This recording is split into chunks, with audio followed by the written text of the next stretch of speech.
Վասակ Մամիկոնյան, հայոց սպարապետ, 4-րդ դար։ Վասակ Մամիկոնյան, ծննդյան թվականն անհայտ, 368 թ, հայ պետական, քաղաքական, ռազմական, դիվանագիտական գործիչ է։ Մեծացրել է հայկական զորական ուժերը, հայոց ծանր զրահավոր այրուձին։ 364 թվականի գարնանը Վասակ Մամիկոնյանը և նրա կրտսեր եղբայր Բագոս Մամիկոնյանի առաջնորդությամբ 60 հազարանոց հայկական բանակը վճռական ճակատամարտում փարտության է մատնել պարսկական մեծաթիվ զորաբանակին։ Չկարողանալով զենքով տիրանալ մեծ հայքին, Պարսից արքա Շապու II խաղաղության և բարեկամության դաշնքնքելու պատրվակով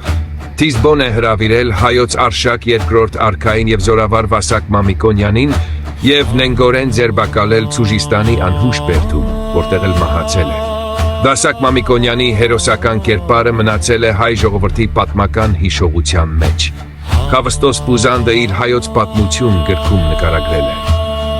Հաջորդ օրը Շապու թագավորը հրամայեց իր առաջ բերել Վասակ Մամիկոնյանին, մեծ հայքի զորավար սպարապետին։ Սկսեց նրան անարգել, որովհետև Վասակը փոքր էր մարմնով, Պարսից Շապուհ թագավորն ասաց.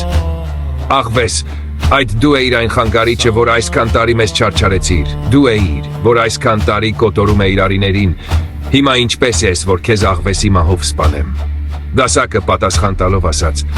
«Այժմ դու ինձ տեսնելով մարմնով փոքր, իմ մեծության չափը չզգացիր, որովհետև մինչև այժմ ես քեզ համար առյուծ էի, իսկ այժմ աղվես։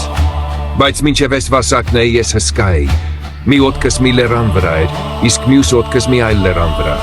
Երբ աջ ոտքիս վրա էի հենվում, աջ լեռն էի գետին տանում, երբ ձախ ոտքիս վրա էի հենվում, ձախ լեռն էի գետին տանում»։ Շապուհ թագավորը հարցրեց և ասաց. «Դե ասա իմանանք այդ ինչ լեռներ են, որ դու գետն էիր տանում»։ Վասակն ասաց. «Երկու լեռներից մեկը դու էիր, մյուսը հունած թագավորը»։